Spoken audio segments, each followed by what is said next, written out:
Hi there, it's Marcus again. Week 5, amazing, hey?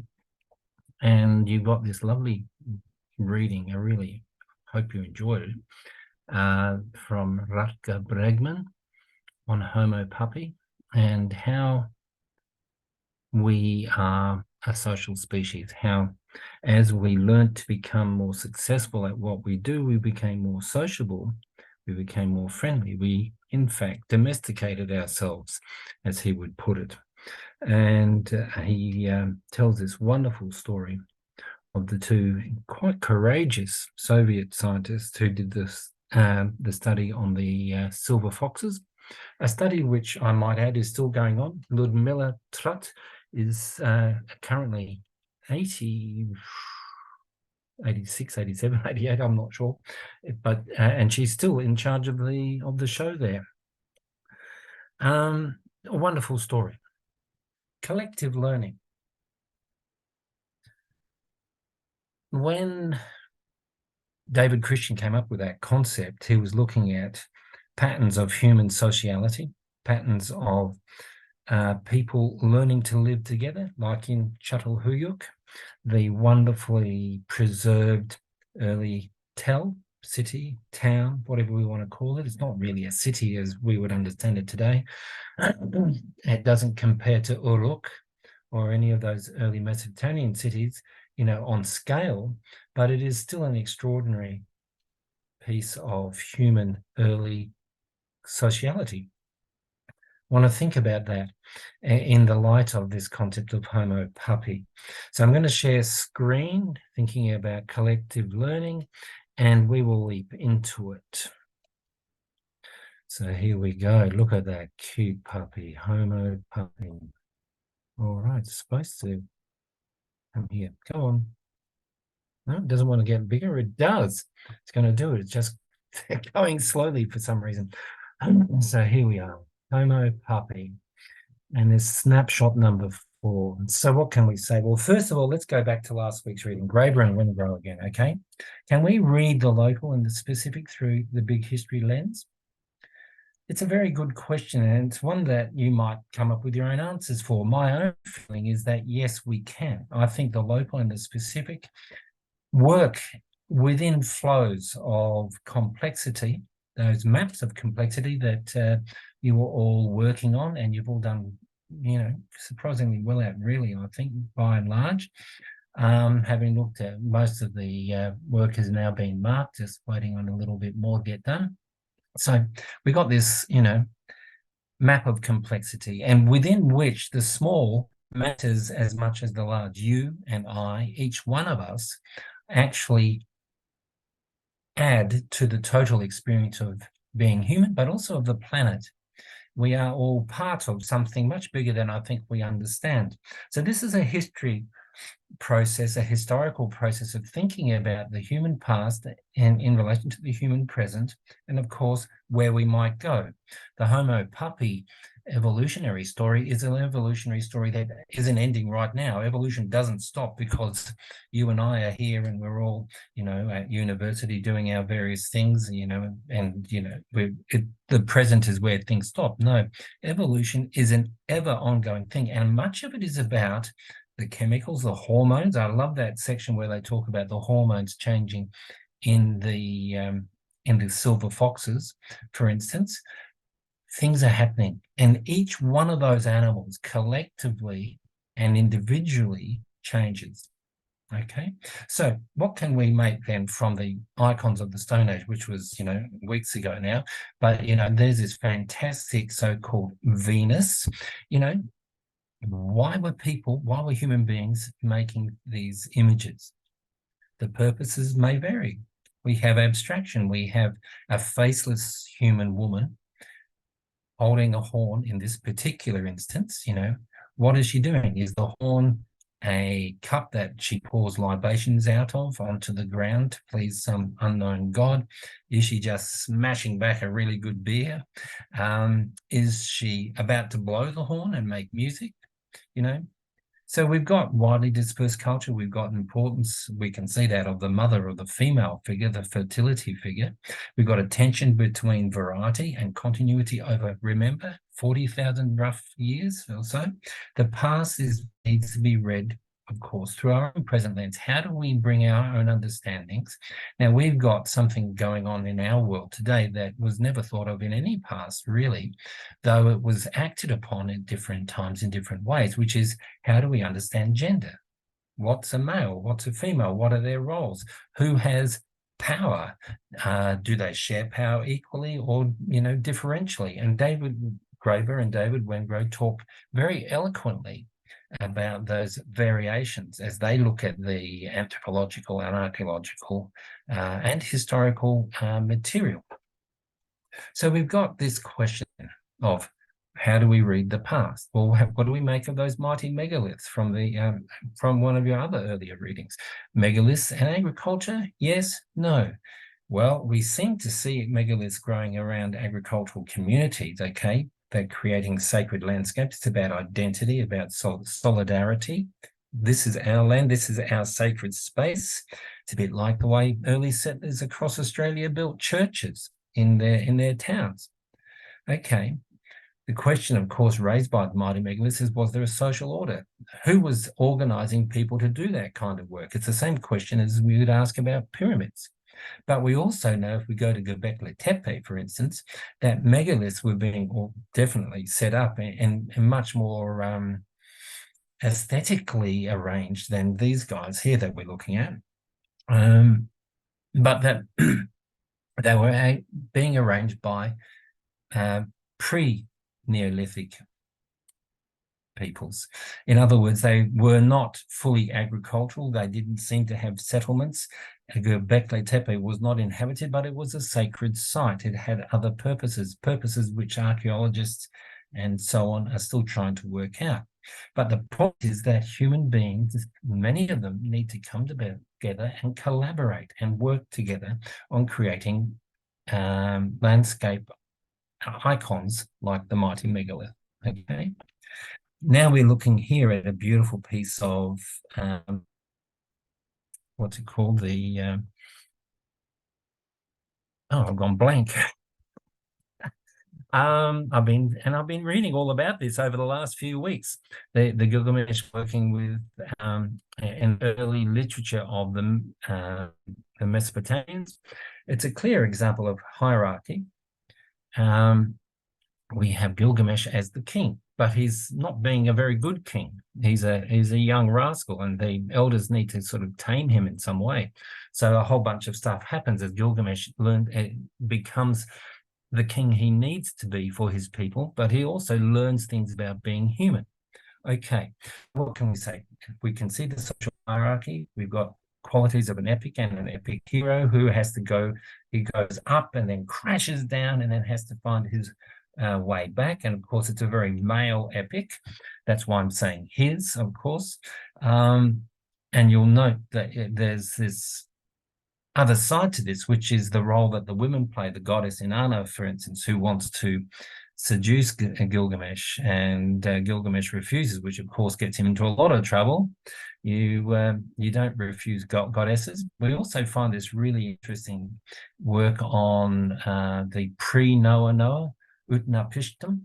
And I've just been, actually, I should share that with you guys. I might go and put that up. A fantastic talk given by an Assyriologist on the Utnapishtim myth and how it came into his hands, a copy of it came into his hands many years ago. It tells a great story. He's a good storyteller, very funny, but also talks about the reading of the cuneiform. That was the word that I was not able to elicit when I first started talking about this. That's cuneiform writing or text there. So it's not just social theory that diminishes the individual, though epic can do so as well. We have one person standing out from, the thousands and millions of people who've lived before us. How many people lived in the Mesopotamian region over all those thousands of years that Mesopotamia flourished? Individual orders are at work, though, as well. Sorry, imagined orders are at work as well as individuals working away. Every single person needed to believe and share that imagined order in order for it to be sustained and maintained. Okay, here's Çatalhöyük with a rather grainy, gritty image shown here. This was an amazing community. We had 8,000 people living there. It was ordered and organized. There was obviously religion and cultic practices there, particularly built around, I think, ancestor worship, but also the major forces in the lives of people in Çatalhöyük, the winged birds and so on. We can see that there was agriculture, but it was a mixed agriculture, hunter-gatherer. It wasn't just agriculture. There was a whole mixture of what you might call the hunter-gatherer world and life with a sedentary world with agriculture. We can see that there's some level of domestication was going on, mostly the domestication of two things, the grains as well as human beings, not so much animals yet. We can see, because of the way that this place was all ordered, woven together, that there was an imagined order at work. These people knew that they belonged, to that community.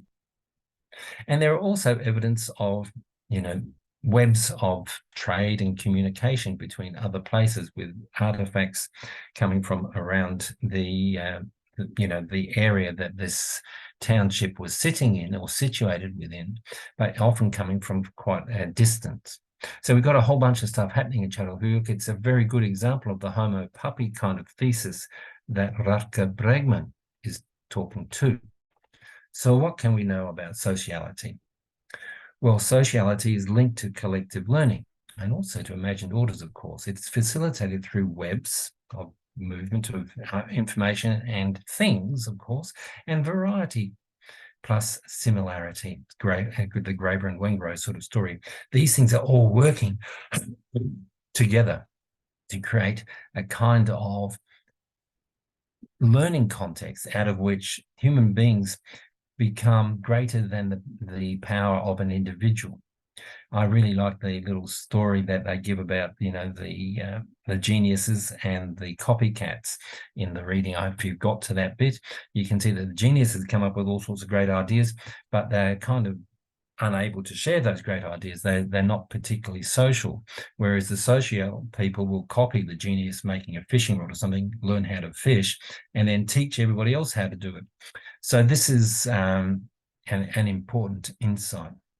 Okay, so there's this example of friendliness. Quote, "If you want a clever fox, you don't select for cleverness, you select for friendliness."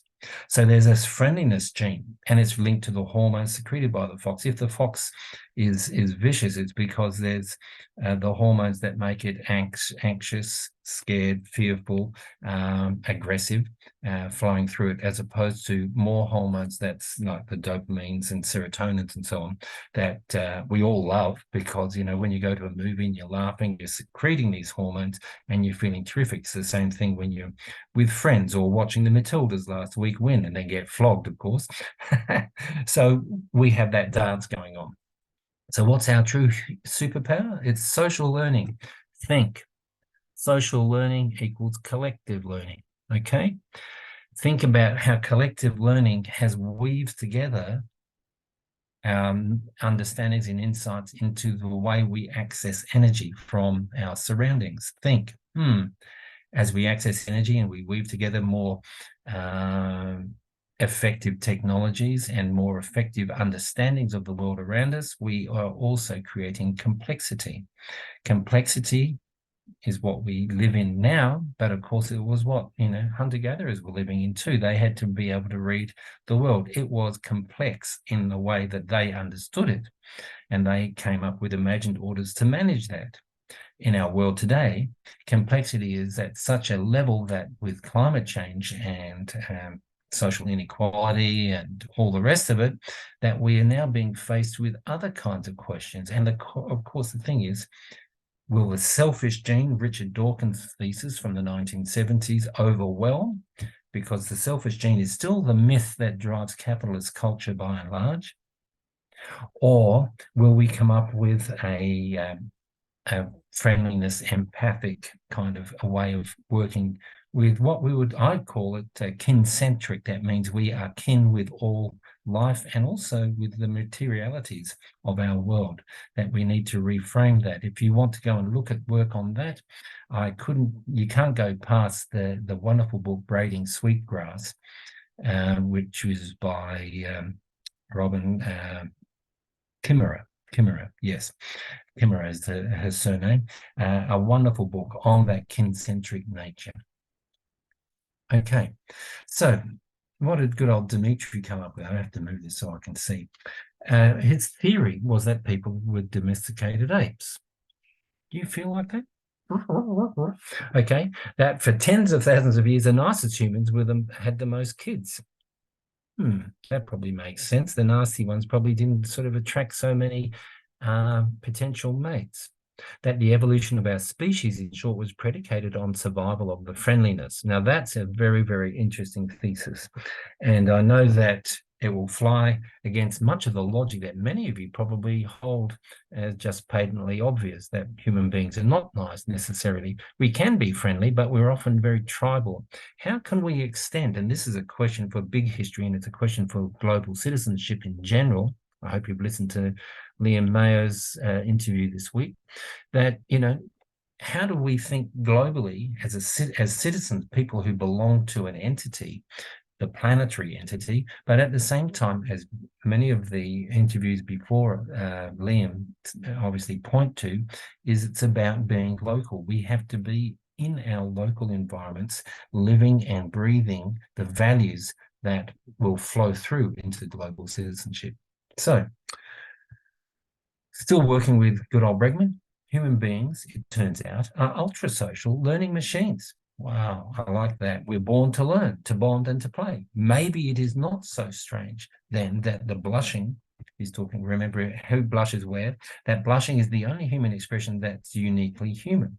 Blushing, after all, is quintessentially social. It's people showing they care what others think, which fosters trust and enables cooperation.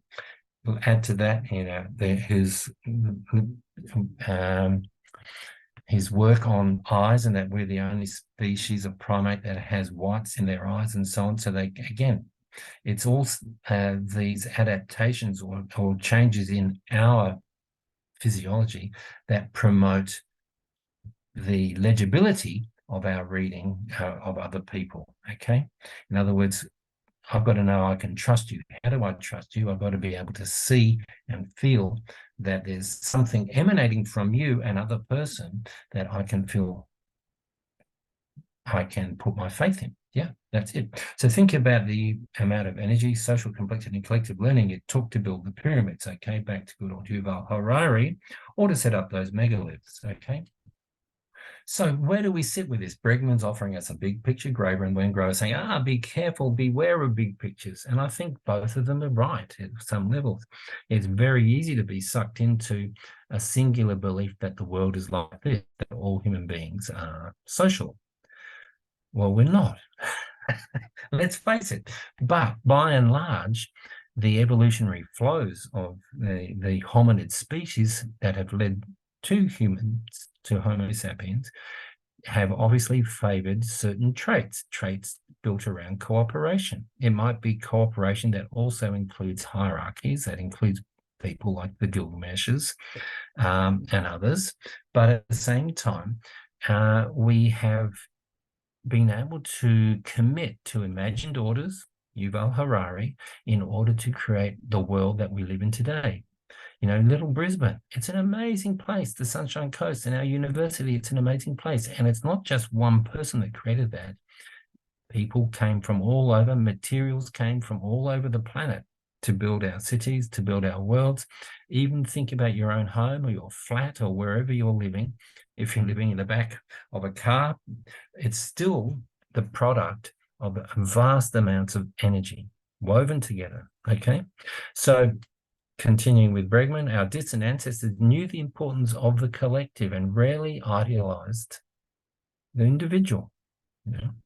Hunter-gatherers the world over, from the coldest tundra to the hottest deserts, believed that everything is connected. They saw themselves as part of something much bigger, linked to all other animals, plants, and Mother Earth. Perhaps they understood the human condition better than we do today. There's a lot of evidence that we are being forced to by climate change and so on. We're being forced to reconsider what it means to be human today. What does it mean to be a global citizen? That's a political way of describing this condition of understanding that that we are part of something much bigger. And it's this world that we inhabit, and we need to collaborate and cooperate, not just with one another now, but to actually work with the planetary systems that we're part of. That's interesting, isn't it? So this is the last slide. It is easier to be and think as a global citizen if we have a positive vision of what it means to be human. Hobbes or Rousseau? That question from Graeber and Wengrow.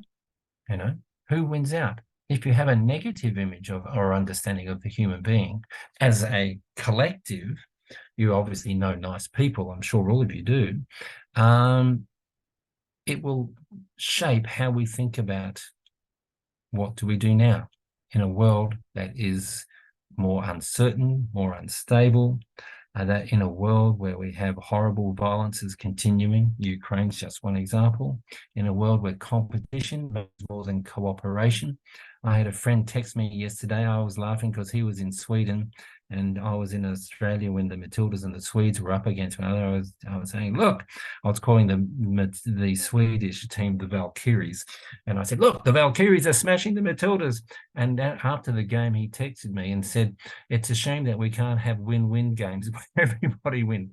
And of course, so he's already thinking, just as a side comment, but he's already thinking, how would it be if we constructed sports around not winning and losing in the way that the World Cup is constructed, but around other ways where we can validate and value. Of course, Australians still love the Matildas.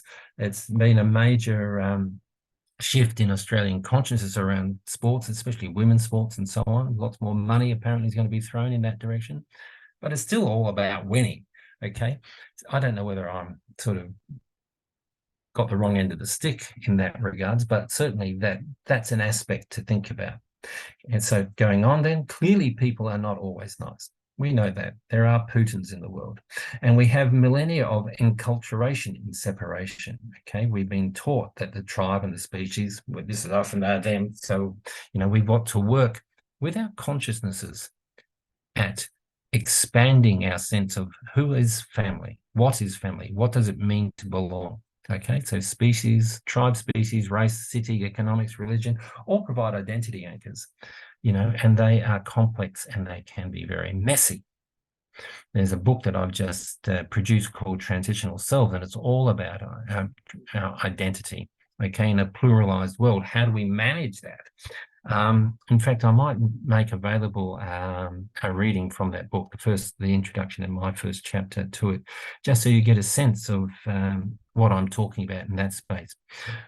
If you're interested, if you have time, energy, and so on. So complexity then, that word again, can lead to horror as we fight to retain a stable sense of identity. Putin's trying to maintain a stable sense of identity and hold on to power in Russia by, manipulating history and so on, and memory and people's emotions and lives in the Ukraine. The Nazi or fascism in general wants to simplify the world, say we are the ones, we're sent by God or sent by whatever, by race, whatever way you want to look at it, and we're going to make the world better and pure and clean it, make it organized. That's what fascism is, and it rises particularly when the world is getting overwhelming and complex. Okay, an example of that is the Tulsa race massacre. There's a link there, in which a group of the white citizens of Tulsa rose up and rioted for nearly 24 hours or so, and destroying all the Black African-American homes and so on, and driving and their businesses and so on. It was it was horror, and it stunned America. So have a little read about that as one example of when things are becoming complex, when no longer can you say that the categories that have functioned, categories that go right back to the American Civil War in the pre-Civil War period and in the Reconstruction period, where a lot of nasty stuff came out there as well. The Ku Klux Klan is one example of that. What do we do when we face complex issues? Do we cooperate or do we kill? Do we become violent or do we become empathic? Which reminds me of this great book, The War for Kindness. Where is it? There you go. I think that's it. Yeah, which is another Building Empathy in a Fractured World. It's a book very similar to Bregman's, actually, by Jamil Zakari. Well worth having a read if this sort of thing piques your interest. But I'm going to stop there. There's some blur on possibly still around, floating around in our canvas about us having seminars. Whenever, if I comes out of my mouth, seminar, let's I'm using one of the 2022 recordings, ignore it. There are no seminars in this course. We keep on merrily chipping away at what does it mean to be a global citizen. Looking forward to seeing you perhaps in my own tutorial. If not, Gil and Caitlin are eagerly awaiting you in theirs. Take care, have a good week, and I will talk to you soon. Fare thee well.